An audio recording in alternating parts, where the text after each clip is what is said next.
Now sit back and prepare to be entertained.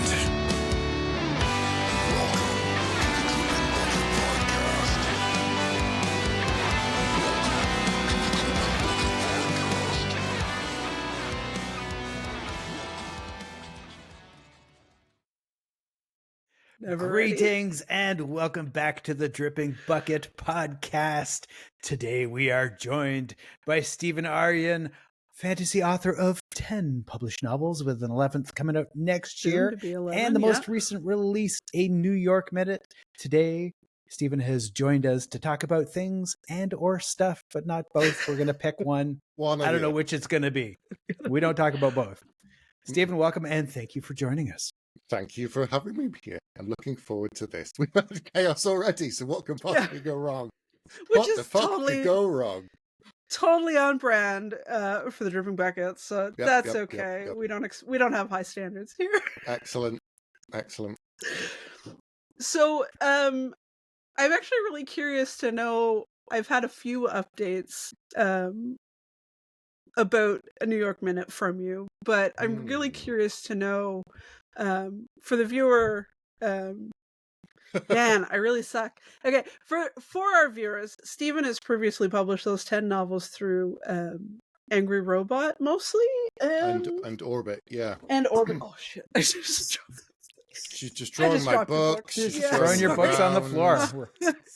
But no your novella, New York Minute, you self-published. You jumped into the big bad pool of self-publishing. Swimming in stinky waters. Pool. Mm-hmm. Yeah, and I'm already sorry for you. I mean, we're so happy. And I'm just really curious, like, now that you're a couple of weeks into the trauma, just kind of knowing from your point of view, it must feel really different. Like, I know you were updating your KDP dashboard day of, just like everybody else. And for your 11th book being the first time you're able to do that, how was that experience for you? Really, really weird. Like 2 weeks before New York Minute came out, I'd got my statement for previous books from my publisher. You know, it's for the previous 6 months. Oh, you get actual royalty statements? Yeah. Oh my gosh. But here's the thing, right? It's 6 months, previous 6 months, but it's 3 months after. So you don't get the previous 3 months until like 9 months, essentially. So in right at the end of September, start of October, I got the royalty statements for January through to the end of July, telling me, hello, this is how many books you've sold, this is how much royalties you've made, this is what you still owe on this series. Ha ha! Good luck. See you in another 6 months, buddy. Sort of thing. Versus refresh. This is how much you get paid next month. Oh, that's nice. 3 months. Here are your sales. Oh, okay. This is how many page reads you've had. That's new. Yeah, the page reads.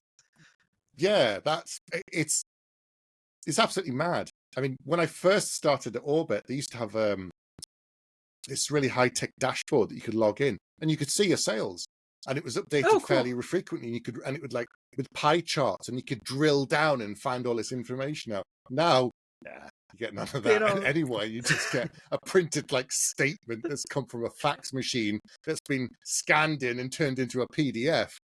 That's basically what you get, and you're like, it's a bit blurry, but that's the reasons why.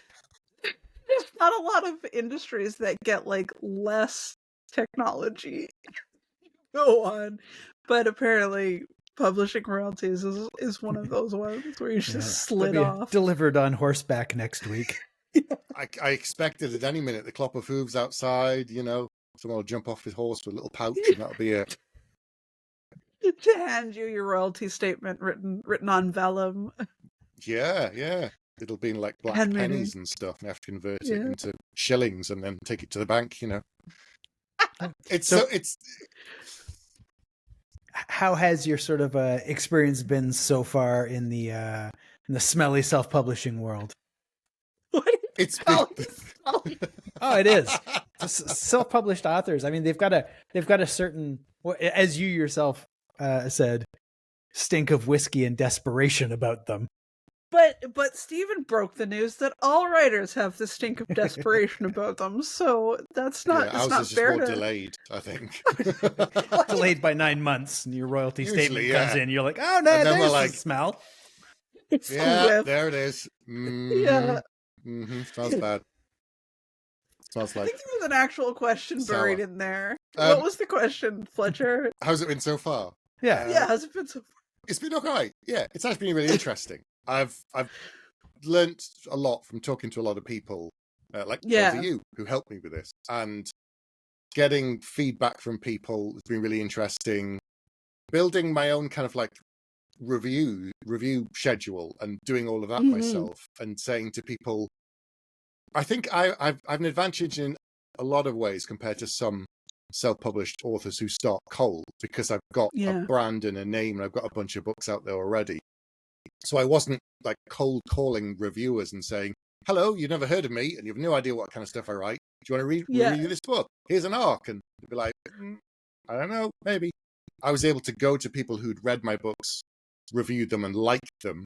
I made sure and they or liked had them. thrown them on the floor before. Yeah.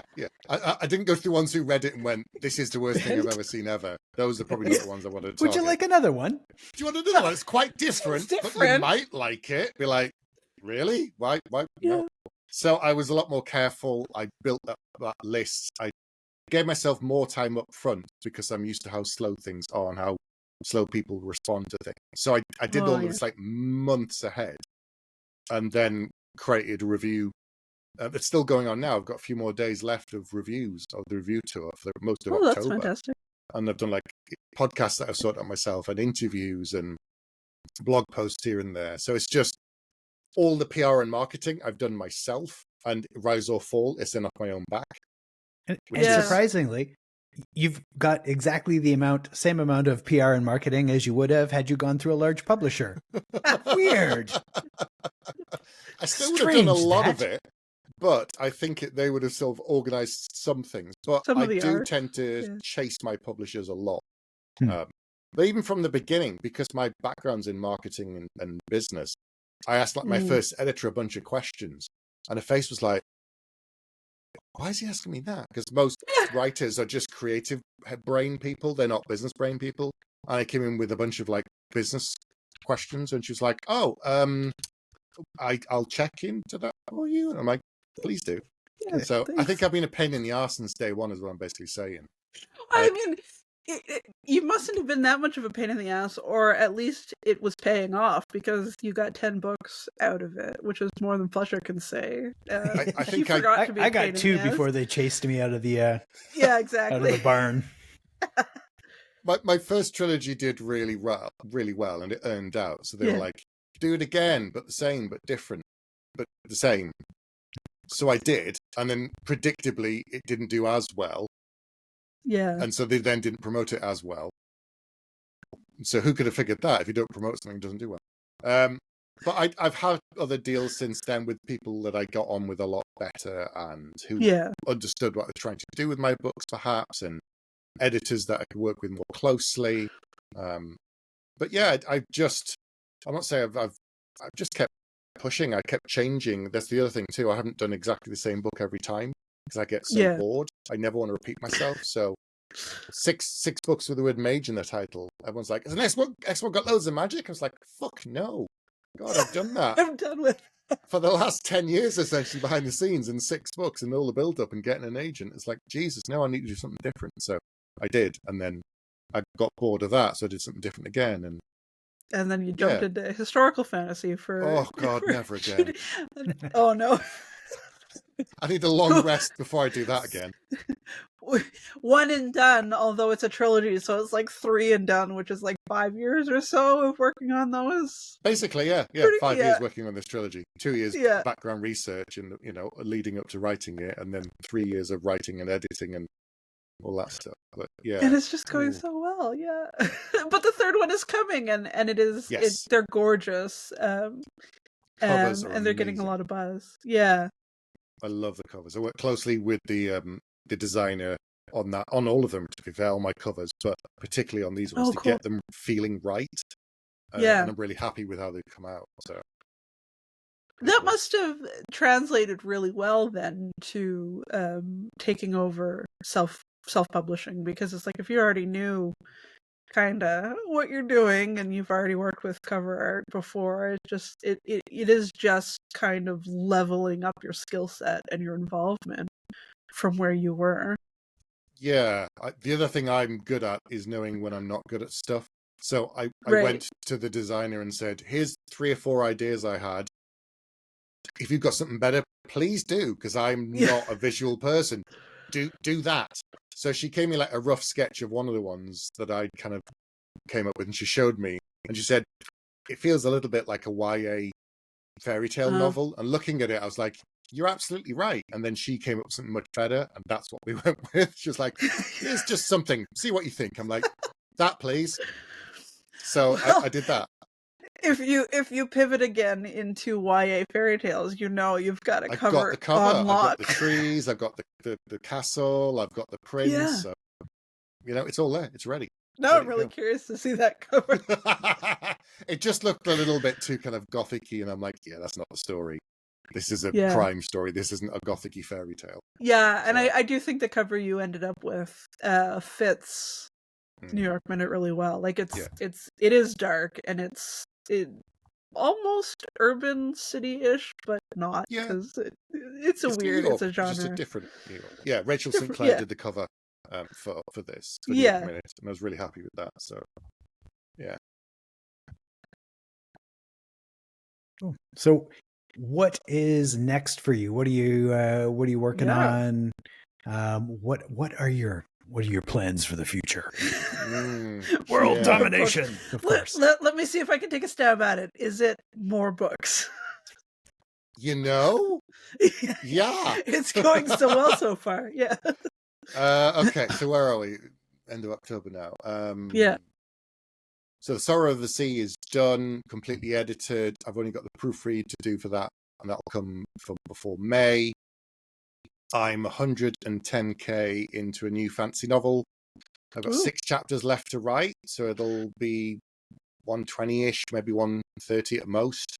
And it's rough. It's standalone. I'm not completely happy with some parts of it, and some parts of it I love. So for the first time in 10 years, I'm going to have alpha readers. Give me really detailed feedback. And I'm after very specific things. I'm kind of thinking, I want to know about this, I want to know about that. Does that work? Who do you want to know more about? There's things in the back of my brain that I'm not quite sure on. And I need multiple points of view feedback from people who've got different kind of strengths as well to say. Your previous 11 books, you haven't used test readers at all? No, use no time. Whoa. That's crazy. Yeah, because he has like contracts and stuff. Yeah, he just writes them and sends them to editors and gets paid. My first ever book, Battle Mage, my agent read it and obviously picked me up and then said, right, it needs work. So I spent a year with her working on it before we took it anywhere. And then after a year of editing, passing it back and forth, she was like, yeah, now it's ready. Then we took it to Orbit and they bought it in a 7-day kind of preview thing. And then I worked, then we start editing book 1 whilst I'm writing book 2, whilst writing book 3. And because Orbit do an accelerated launch for some of their debuts, you get the first 3 books in 12 months instead of 1 a year. So I had September, May, and then September. So in 12 calendar months, the trilogy is done. That is it. Did you have those other books planned? Like, you just blew my mind. Like, I can't. That's a lot. It's not just me. So it's like R.J. Barker's done that. A bunch of others I know have had that. They're just kind of like, 1 a year's slow. We know this. And for debut, it's so hard to break out. It's so hard to get a name. But 3 books in 12 months, go. And then all of a sudden you have a backlist. Did you have those other 2 books planned when you wrote the first one? No. So what normally happens is they're like, here's the first manuscript. They're like, what are your plans for book 2? And I had like 3 or 4 pages. What are your plans for book 3? Here's 3 lines. Okay. Jesus. But they don't actually care because for the first 6 months, they're just working on book 1. That's all they're editing and writing. But I'm busy writing book 2. And at a certain point when 1 gets through the machine, they go, so how are you getting on with book 2? You know when your deadline is. How's it going? And then how's book 3 going on? So those first 2 years were absolutely fucking intense because I'm doing the last edits on 1, writing 2, thinking about 3, and then you shuffle all of them down the track. Wow. The most hilarious Plus a day job, right? Like that wasn't full. Yeah. That was full. I was still full time then. The most hilarious bit was after that trilogy was all done, and 3's getting ready to go out, and my editor goes, "Okay, so you want to sign up for a new trilogy? Yeah, great. Can you do it on the same release schedule?" I was like, "You're like, it's like, fuck no, not unless you pay me a lot more money to sit on my ass and then give me some kind of drugs that I can write for 14, 17 hours a day with no sleep. I need more money, and I need some Adderall, and then maybe I need something to keep me going. So then we slowed to one book a year instead of that. So I had like 2015, 2016, 2016, 2017, 2018, 2019. We don't talk about 2020, obvious reasons. Nobody talks about 2021, 2022, 23, 24, and then 25. So literally, I signed the contract. They've had the first book. Off we go to the races. I start writing the next one. So I've not had a group of readers other than my agent and my editors read the books in 10 years since my first book. That's amazing. And that like a book a year when you're not doing a day job is totally doable. It's still, I mean, unless you're Krystle and writing 3 books in one. But a book a year with the day job is...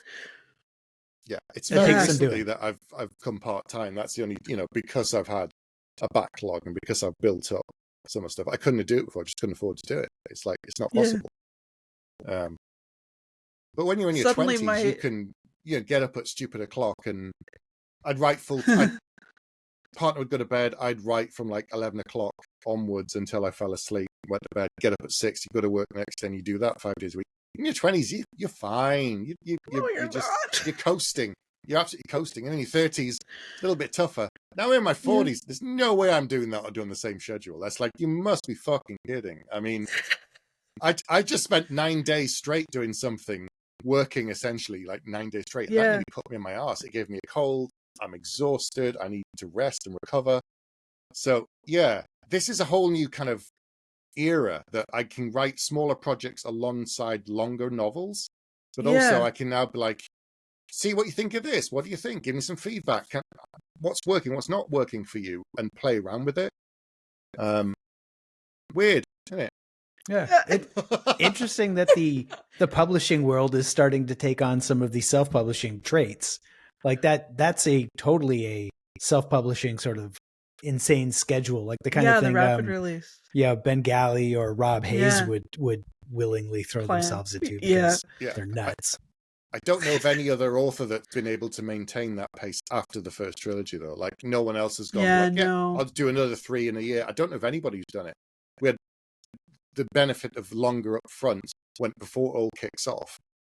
But after that, it's like, no, I can do a book a year alongside stuff, and that was it. And so that's, I was like, how do you do it so fast? I'm like, I didn't. You just chip away. You just gradually chip away. The fastest I've ever written a book has been 6 months, and that was during the year that we don't speak about, because I was at home, sat on my ass with nothing to do. So I wrote it in 6 months. And that was, a record for me. That was The Coward. And I just was done. It was it. But then the next one, I was working again. It took me 9 months, 10 months again. So... difficult. I find my imposter syndrome has now officially doubled down. you knew which books I'd written, though. You already knew. No, I know, but somehow I don't think I realized. I don't think I realized how recently your debut had been published. Like, is that 2015? Yeah. Yeah, so but 10th that's anniversary next year. Wow. That's crazy. Our debuts came out the same year. Yeah. How does that make you feel, Fletch? Our age is not that different, though. So that old and broken. But I mean, I'm there. You have a similar amount of books, though. So, like, it's not like you've been sitting on your ass doing nothing. No, not at all. I think I actually can't remember. I think I've got 15 published and 17 written. There you go. Yeah.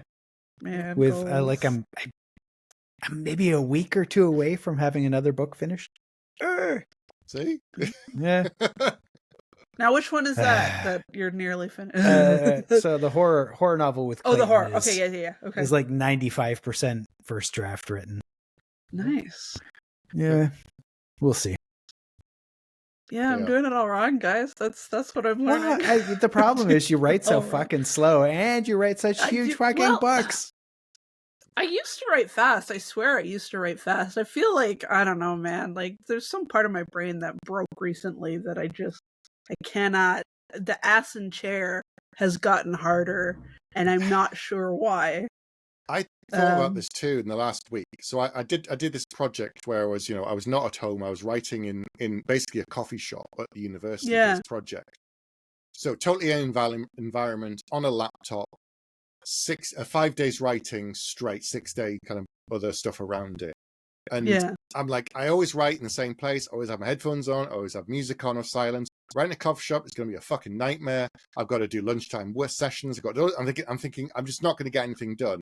I'd planned the story to a certain point because I knew it would be a nightmare. I wrote 3K a day for 5 days straight, consistently. Right? Damn. I haven't done that in I don't know how long. But it's that thing of, if anything, this taught me if I've kind of got too comfortable in my own rut. Like, I think I love this environment. Everything is controlled. But when I was there, I had to write because there was nothing else I could do. I could look at my phone, but after 2 minutes of doom scrolling, fuck this. I put it down. And I'm not going to sit and watch a video on YouTube when I'm supposed to be writing and being paid on my ass to sit there and write. So I'm like, all right, then I have a cup of coffee. I sit down. I'll write some more. So I got 3K done on the first day, and I was like, can I do this again? Felt good. Is this possible? And I did. I did 15K in 5 days, and I'm like, that is mental. So I think if I ever start to get into a rut, even in my own comfortable spot going forward, I'm going to break habits on purpose, even if they're that I think are good ones. I'm going to go to my friend's coffee shop down the road and be like, I'm just going to sit here and write all day. And she's like, yeah, right. I've already told her I'm be a writer in residence for her coffee shop. She's like, fill your boots. I'm like, all right. So I'm going to go there and sit there and then force myself, like all the people and the kids and all the shit that was going on. That became the white noise. I did have headphones when it got really bad. But most of the time I just blocked it all out somehow. And just got it done. And I'm like, this proves I can still do it and I have to. Yeah, see, Krystle writes it. You write at pubs sometimes, don't you? Yeah. At coffee shops sometimes, And then lately I've been like renting office space. And it is true, like when I'm there and I have my stuff with me, sometimes I forget my stuff anyway. So you go to nap is what you're telling me. You go to the office to get away from the kids and husband and then nap. I sit down and a kid calls and has to come home from school and I leave again, which is probably half of my problem. It's I suspect part of this isn't my fault, but part of it is also my fault because there are hours at home when I could be writing. But yeah, the I do find leaving the house helps, but lately even that, like my focus is just not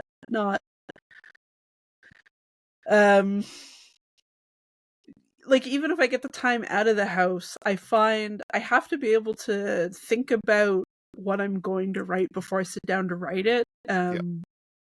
So that I have at least the scaffolding of a plan so that when I sit down I know what I'm going to accomplish. And I don't know, man, maybe I'm just tired because life, burnt out. Maybe you need a rest. I'd say you need a holiday, except you've just been in Glasgow for like in the UK for 3 fucking weeks. So I know you, and I saw you, so I know you've been on holiday. You talk so much, you've lost your voice. We know this.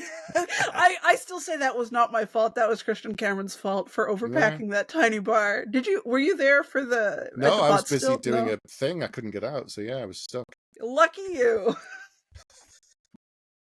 But yeah, just I worry that is the problem, but it's been nearly 2 years since I've published, so it's like I don't hurry up, burn out.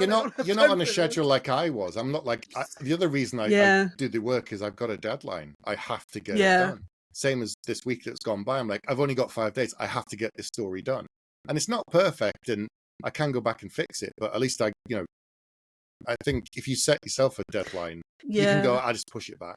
So if someone else is there. Yeah, I think that is, as far as self-publishing goes, it is one of the problems that I've hit where the freedom of it is that I'm not accountable to anyone but myself, but the curse of it is that I'm not accountable to anybody but myself. And so it's like, it's awesome when I hustle online and I get lots of marketing done and I can see all my sales boosts. And that's a great feeling, but it's also like, oh shit, like I have to be on all the time. And if I take a break, I can see my sales dip. And so it's one of those things where it's the best thing about, you know, doing this ourselves, but it's also like the most exhausting thing because nobody else is there to pick up our slack. And I think the same thing goes for the deadlines, where it's like I could set a deadline and I could book an editor, but I did that once and it went really badly, so I'm afraid to do it again. But setting an unreasonable deadline for yourself, and then just stressing about it and being unwilling to change that self-set deadline until you basically lose your fucking mind right at the end and finally get it done. Yeah, that's one of the most most fun parts of self-publishing. You say that, but like it's true. Like I got Brick and Bone done that way. Like the deadline that I had set for that book was fucking mental. Like somebody should have stopped me. Why would they do that? You know, and it probably needed another month. Like it needed another proofread before it went out. But I got the proofread done after it went out, and now it's fine. And I listened to the audio of it and I'm like, hey shit, this is actually a pretty decent book. So I hate that you're right, but you're so right. You're so right. So yeah, I think I'm just gonna make my friends give me a deadline or something, and then thanks for this therapy session, guys. You're welcome. That's what we're here for. Checks in the post. No, it's not. We're supposed to be talking about Stephen.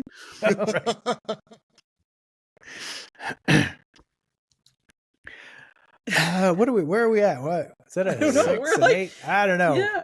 Is this have we hit a lovely spot to wrap up this episode? And then all right. Yeah, I got a little bit of free therapy. We talked about self-publishing, and then we'll keep Stephen around. We'll try to think of another topic, but maybe we'll talk about David Gemmell because there we go. That might light some fires. Yeah. There we go. Okay, well, thank you everybody for coming on, and we're gonna keep Stephen. We're gonna tie him up and keep him still, and then we'll be back. All right. Yeah. Thanks for joining us, Stephen. Bye.